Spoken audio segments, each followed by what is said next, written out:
Yorana Anege et bienvenue dans Manava, votre émission Info-Service. Chaque année, en Polynésie comme ailleurs, des vies sont sauvées grâce à des gestes simples, accessibles à tous. On parle de PLS, de massage cardiaque, de désobstruction des voies respiratoires, je vais y arriver.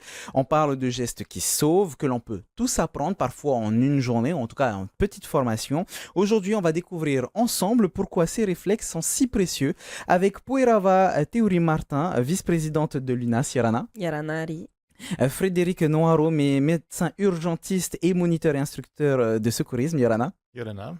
et enfin Marilyn Ecker qui est directrice de Fénoaprev. Yorana. Alors on va faire déjà un tour de présentation et savoir c'est quoi l'UNAS, l'Union nationale des associations sauveteurs et secouristes Puerava. Alors, l'UNAS, c'est une association qui a été créée en métropole en 1966. Et ici, en fait, à la base, l'association a été créée par Bernard Deveau, donc notre président actuel, et son épouse décédée en 2008. Donc, depuis 2011, nous avons été affiliés à l'UNAS nationale et voilà, on est devenu UNAS Polynésie PSCP. Comment est-ce que tu as connu cette association et surtout pourquoi tu t'es investi dans cette association? Alors moi, c'était dans le cadre du travail, tout simplement. J'ai fait mon PSC1 à l'époque, en 2014, et ça m'a tellement plu de voir en fait que je peux contribuer à entre guillemets, sauver une vie ou du moins éviter son aggravation, l'état de la victime. Et en fait, ensuite, j'ai suivi le cours, j'ai fait mon PSE1, mon premier secours en équipe de niveau 1 et de niveau 2. Et ensuite, je suis devenue formatrice. Voilà. C'est vrai qu'on parle de gestes qui sauvent. Frédéric, je suppose qu'en tant que médecin urgentiste, tu dois voir tous les jours peut-être des cas graves qui auraient pu être moins graves si des bons gestes avaient été faits. Alors oui, c'est évident, malheureusement. Je comprends aussi la crainte de personnes ne voulant pas faire le geste par peur d'aggraver les choses. C'est souvent le cas d'ailleurs. Mais effectivement, tu as raison. On rencontre au quotidien des choses, notamment les arrêts cardiaques ou des choses simples comme le massage cardiaque qui paraît très, très compliqué pour beaucoup de gens, qui est très simple en réalité. Et c'est vrai qu'il faudrait le démocratiser plus facilement pour pouvoir obtenir des meilleurs résultats sur des réanimations. Ensuite, quand nous, au SMUR, on intervient. Marilyn, est-ce que c'est pour ça que c'est important de pouvoir intégrer toutes ces formations dès le plus jeune âge? Oui, en effet, il y a cette idée de stress qui forcément intervient. Et puis, plus tu auras en tête facilement avec la répétition, plus ce sera ancré en toi. Par exemple, inconscient qui respire, il faut que ce soit des automatiques de se dire c'est la PLS, la position latérale de sécurité qu'il faut appliquer en geste de premier secours. Donc il y a plein de situations différentes, il y a des gestes à faire, des réflexes à avoir en fonction de chaque situation? Oui, donc en formation, en premier secours, on voit tout ce qui va être les brûlures, les étouffements, les hémorragies, les malaises, inconscient qui respire, inconscient qui ne respire pas, les traumatismes, et je dois en oublier un. Frédéric, peut-être un complément d'information? Le massage cardiaque. Les plaies qui ne saignent pas abondamment. Les plaies simples qui ne saignent pas abondamment. Est-ce que toutes ces formations-là, donc en plus d'être formatrices, sont essentielles pour les cas dont tu parlais tout à l'heure? Ah oui, c'est évident. C'est évident, parce que ça permet effectivement, sur une hémorragie, il suffit de comprimer et d'empêcher le saignement en attendant les secours organisés, que ce soit les sapeurs-pompiers, que ce soit le SMUR, de façon à ensuite pouvoir prendre en charge au mieux et éviter une perte sanguine, voire un arrêt cardiaque complet de la personne si le saignement perdure. Alors on ne t'entend pas assez, je vais te demander de te rapprocher un tout petit peu de ton micro. Et en attendant, je vais me tourner du côté de Puerava. Pour quelqu'un qui ne connaît rien aux gestes de premier secours, c'est quoi la première chose à apprendre? Alors, c'est de se former justement. La première formation avec un certificat, c'est le PSC, donc le premier secours citoyen, l'anciennement PSC1, accessible à partir de 10 ans. Ensuite, sur notre territoire, il y a de plus en plus de formations qui est proposée par l'AFPAS et je viens d'entendre aussi par Fénoaprev, des formations vraiment destinées aux petits, donc aux enfants. Donc c'est vraiment pas mal et je rejoins aussi ce que Marilyn disait, plutôt on forme les personnes dès le plus jeune âge, mieux c'est quoi, pour la suite. On a parlé de toutes les différentes situations tout à l'heure avec toi, Marilyn, mais Frédéric, si je me retrouve devant chacune de ces situations, peu importe, il y a un premier réflexe à avoir. Je suppose déjà appeler les secours. Alerter. Effectivement, le premier réflexe, c'est alerter en faisant le 15 ou le 18. avec donner ce qui se passe, la situation, l'adresse géographique où on se trouve, qui on est, un numéro de téléphone, même si celui-ci est identifié directement quand on appelle. Néanmoins, il faut quand même leur donner, c'est toujours bien. Et puis demander au secours, où ils vont te le proposer, des gestes à réaliser si on ne sait pas les faire. D'accord. Alors justement, en parlant de ces numéros avant d'aller plus loin, puisque alerter, c'est la première chose à faire, on entend parler du 15, du 16, du 17, du 18, les gens sont perdus, du 911, bon ça c'est pas ici. Est-ce que tu peux nous décrire s'il te plaît chaque numéro? Alors, le 15, c'est le SAMU. C'est un centre de régulation et de réception des appels. Le 18, c'est le CTA, ou certains centres de secours ici en Polynésie, centre de traitement des appels. Le 17, c'est le COGE, centre opérationnel de la gendarmerie, ou la DSP si c'est une gendarmerie police. Et puis, concernant le 16, ça c'est tout complètement autre chose, c'est pas quelque chose de secours urgent. D'accord. Comment est-ce qu'on peut savoir qui appeler en fonction de quelle situation? Alors, qui appeler en fonction de certaines situations? Le 18, c'est pour le feu principalement, pour les pompiers, ou pour le prompt secours également. Ok. Prompt secours, eh bien, c'est l'hémorragie, c'est le massage cardiaque, c'est l'accident de la voie publique, l'accident de la route. Pour tout ce qui est médical, c'est le 15. Ok. Voilà. On en parlait tout à l'heure de PLS, donc rappelle-nous, s'il te plaît, Marilyn, qu'est-ce que c'est la PLS? La PLS, c'est du coup quelqu'un qui est inconscient et qui respire. Et du coup, on va le mettre, en gros, la PLS, position latérale de sécurité, on va le mettre sur le côté pour faciliter les écoulements et éviter que la personne puisse s'étouffer. Donc, ça peut être des reflux, du vomi, du sang, etc. Et donc, le fait que ce soit sur le côté, en lui ouvrant bien la bouche, du coup, ça va faciliter les écoulements vers le sol plutôt que de les laisser à l'intérieur de la personne. Pareil, ça c'est la deuxième chose à faire, on va dire, après avoir alerté, peu importe la situation, on met la personne en PLS. Moi, j'aurais juste rajouté quelque chose, la prévention. Parce que l'idée, c'est quand même de secourir quelqu'un, mais de ne pas se mettre en danger soi et ni la personne. Donc, on va faire attention, par exemple, s'il y a eu un accident sur la RDO, de tout de suite baliser avant d'appeler. Donc, il y a vraiment cette partie prévention qui est importante. Bien sûr, l'appel et ensuite venir faire nos gestes de premier secours. Donc PLS, là en l'occurrence on était sur ça, position latérale de sécurité, à faire peu importe le cas, comme je disais, ou pas forcément. Comment ça? La PLS, est-ce que c'est quelque chose à faire systématiquement? Est-ce que c'est un réflexe à avoir? Ah non, dans les nouveaux référentiels, maintenant, il y a cette idée de traumatisme qui a été rajoutée. C'est-à-dire que si tu as vu d'ailleurs la personne tomber d'un échafaudage, par exemple, elle a beau être inconsciente et ne pas respirer, on ne va pas mettre en PLS. Le trauma va primer, donc on va demander de ne pas bouger la victime. C'est ce qu'on apprend lors des formations PSC1, j'ai entendu aussi PSC2. Est-ce que ce sont ce genre de choses que l'on apprend et comment est-ce qu'on apprend justement aux personnes à le faire? Donc oui, on apprend ce type de gestes. Il y a aussi la formation, j'en profite, SST, sauveteur secouriste du travail, qui est là pour le coup sur 2 jours et un petit peu plus attrait dans un monde professionnel où il y a la partie prévention, c'est-à-dire éviter qu'il y ait justement l'accident et devoir secourir. Pour Erava, justement, est-ce qu'il y a aussi des formations de rappel? Parce que en préparant cette émission, je me suis rappelé avec de vagues souvenirs que j'avais fait ma PSC1 et que j'ai quasiment plus aucune de ces connaissances puisque j'ai pas eu de rappel. Oui, effectivement, hein, il y a les formations continues, hein, que ce soit en PSC.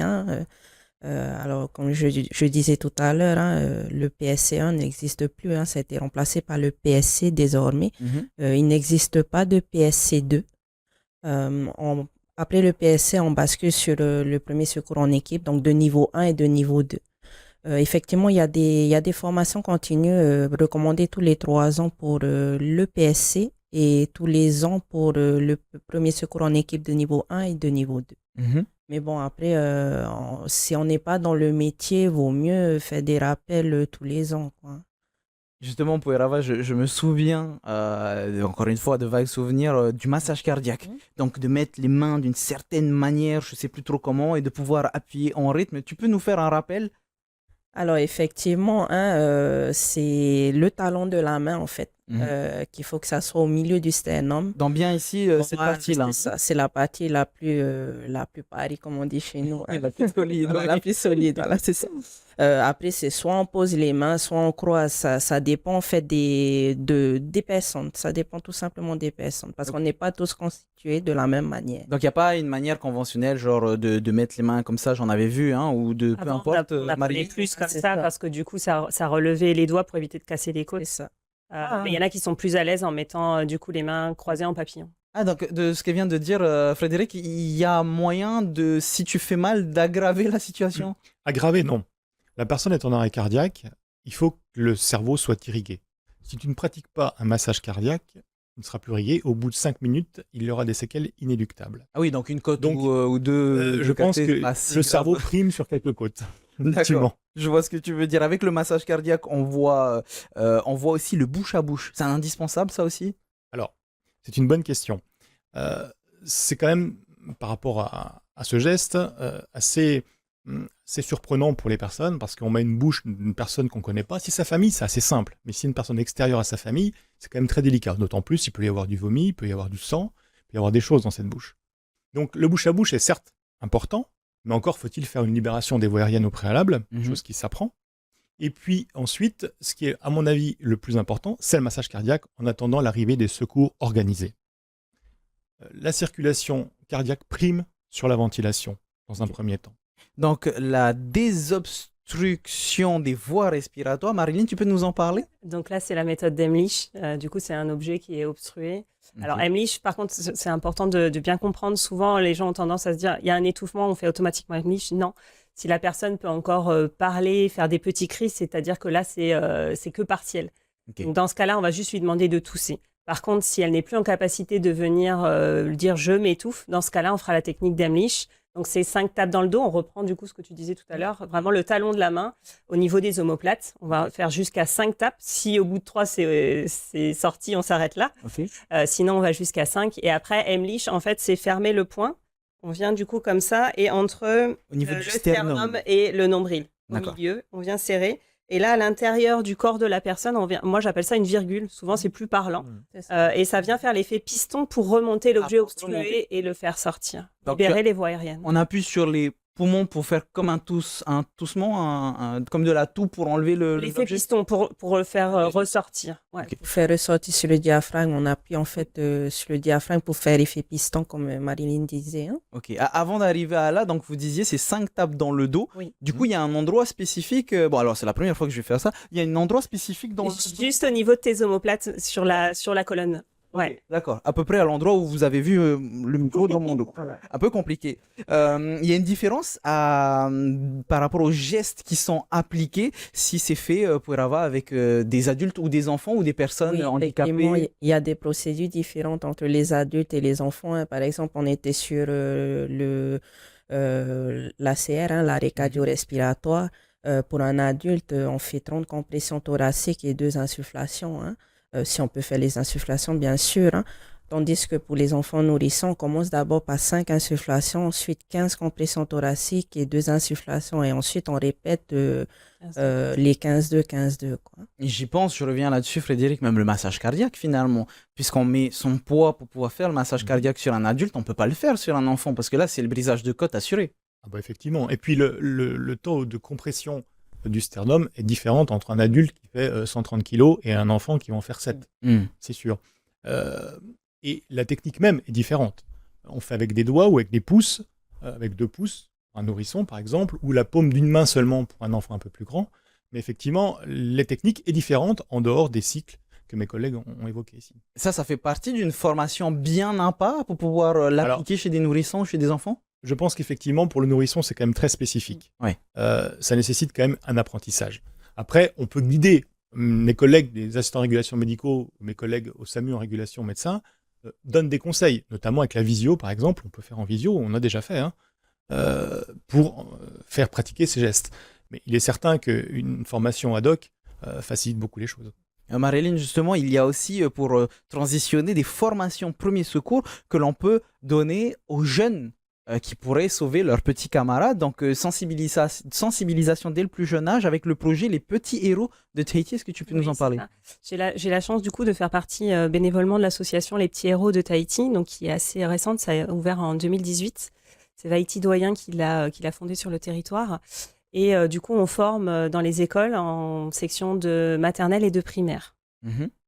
Et comment dire, qu'est-ce qu'on apprend, qu'est-ce que les enfants apprennent durant cette formation ? Alors, on est plus sur la prévention des risques domestiques. On commence à initier la notion de danger, de risque à la maison et puis du coup dans l'enceinte de l'établissement et certains gestes de premier secours. Donc, par exemple, sur les niveaux de primaire, on peut les avoir un petit peu plus longtemps parce que la tension est importante. Donc, on va jusqu'à 2 heures à peu près à la session.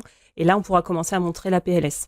Le massage cardiaque, non, ça devient encore trop technique, ils n'ont pas suffisamment de force. Mais ces petits gestes-là, en tout cas, oui. Ok, on parle d'autres cas, par exemple, on parlait de brûlure tout à l'heure, Frédéric. Comment réagir face à une brûlure? On réagira pas si on se brûle vite fait sur une poêle ou si c'est des brûlures beaucoup plus graves. Bien évidemment, les choses sont différentes et en plus, tout dépend de l'agent qui va brûler la victime. Mhm.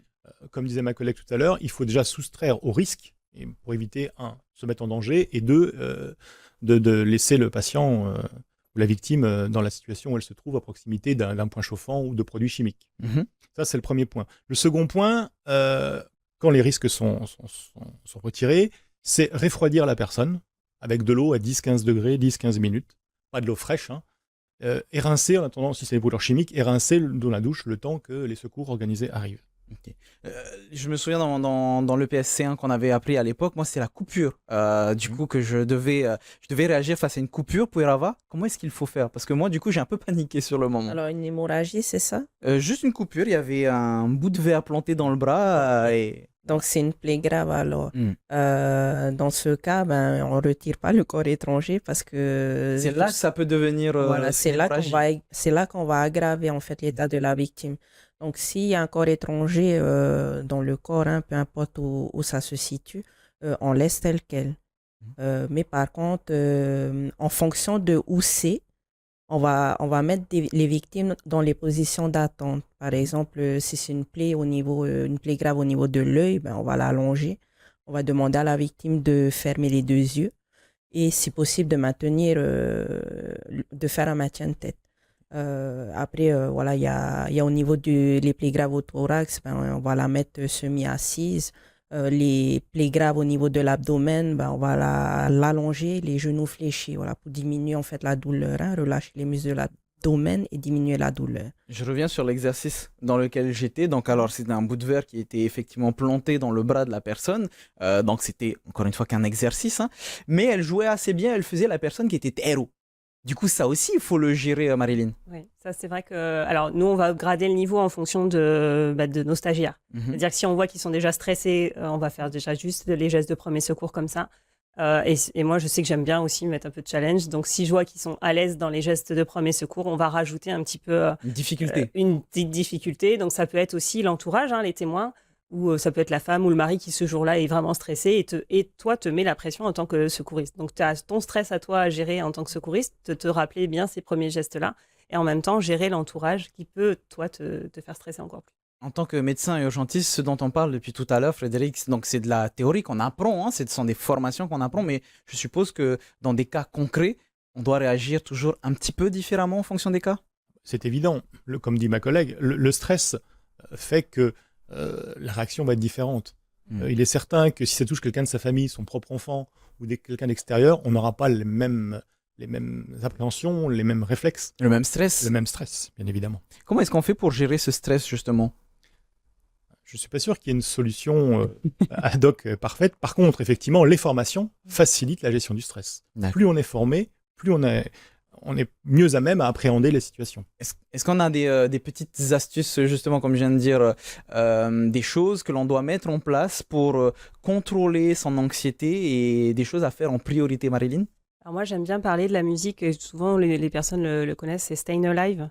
Ah oui, pour le massage cardiaque. Donc pour le massage cardiaque, souvent, alors même si en formation, sur le coup, ça fait rire, mais je pense que du coup, ça marque quelque part les esprits. Et l'idée de se rappeler cette musique pour te donner le rythme, parce que c'est pas forcément non plus évident, venir te rappeler cette musique te permet je pense, souffler un petit peu et de faire le bon geste et en plus en rythme. Alors bien sûr, la version originale, faut pas avoir de remix. Et pour rappeler justement cette musique, si je me souviens bien, alors je suis pas un bon chanteur, mais c'est Staying Alive, c'est ça, hein? Ah ouais, tout à fait. Pour justement permettre à la personne de rester en vie, Staying Alive. C'est un petit peu comme ça qu'on peut se souvenir de cette musique. Après, nous, on propose aussi des capsules vidéo. Donc, ça remplace pas les recyclages ni les formations. Mais en fait, on a des petites capsules vidéo qu'on distribue sur YouTube gratuitement chez Feno après, du coup, pour se rappeler des gestes des premiers secours. Entre deux recyclages, ça peut être intéressant de les visionner régulièrement pour se rassurer.